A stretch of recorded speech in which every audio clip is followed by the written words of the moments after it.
On my fingertip is a giant sequoia seed, and it contains all the genetic information needed to grow the world's largest tree. Sequoias need fire to open their cones and release their seeds. They've evolved alongside challenge and know that fire creates the perfect conditions for growth. Fire clears away the debris on the forest floor so our little seed can find some soil.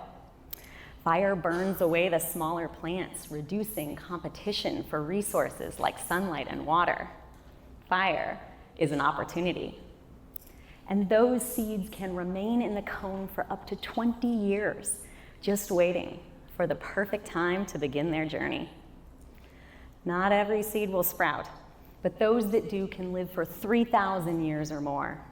They can grow to become the largest living things in the world by volume, creating habitat and food sources for creatures big and small along the way. Sequoias have been on our planet for 200 million years since the Jurassic, and to become so successful, they've had to create partnerships, using longevity and cooperation to their advantage. These are wise trees. To survive fire, sequoias have enriched their bark with a chemical called tannins. Now, some people say, oh, I've heard that word before. Tannins, they're in my wine and in my tea. Well, lots of plants make tannins to protect themselves from disease, insects, rot, fire.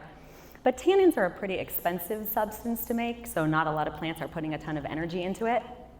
But sequoias know they are here for the long haul. So they invest in producing a lot of tannins, which gives them their signature cinnamon red color and helps them resist being burned by fire.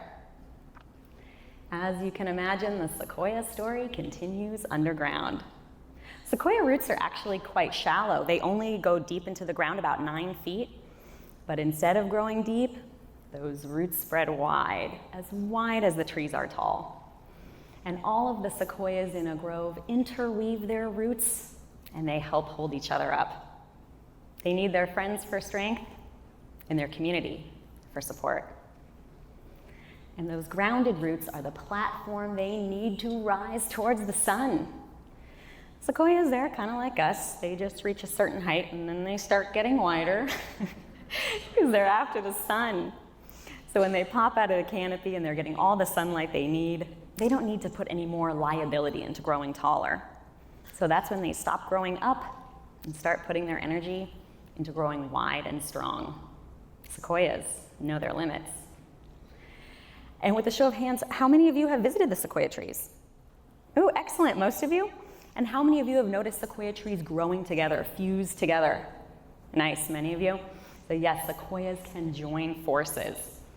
Now lots of other trees, firs or pines, if they're growing close together, their bases might fuse, but those trees will be in competition with one another. But sequoias have a different strategy. It's like they say, friend, we're growing here together. We're both going to be growing for thousands of years. We might as well join together and become one. So they will fuse their cambium layer, that's the living layer of the tree, and they actually become one tree. It's like they know cooperation is better than competition. But even if you've never been to Sequoia National Park, if you've seen a picture of a sequoia tree, you've likely noticed one of their beautiful fire scars. So typically starting at the base of the tree, a fire scar looks like a curtain being pulled back to some kind of blackened interior. And that is, of course, where the tree has been touched by a little too much fire. But luckily, these trees are incredible healers. And they can put their energy wherever they need it to go. So, say a fire has come through, burned into the tree, a sequoia will put its energy into curling that bark around to seal up that scar. Maybe the tree is growing near a wet meadow's edge. Well, that moist ground is unstable, so a sequoia will widen out its base so it won't fall over. They are masters of adaptation and self-improvement. But although sequoias are well suited for hardship, we are facing a new era. Giant sequoias are an endangered species. Their biggest threats are fire suppression, drought, and climate change. Sequoias have adapted to face so many challenges, but if they don't have what they need, they can't go on. They need low intensity fire, not huge wildfires. But fire fights fire. Prescribed burns help sequoias by reducing fuel loads, so when a fire happens, it's not an uncontrollable inferno. Prescribed burns are intentionally set fires, burning low and slow to mimic the natural fire cycle. Fire is a natural and important part of the ecosystem.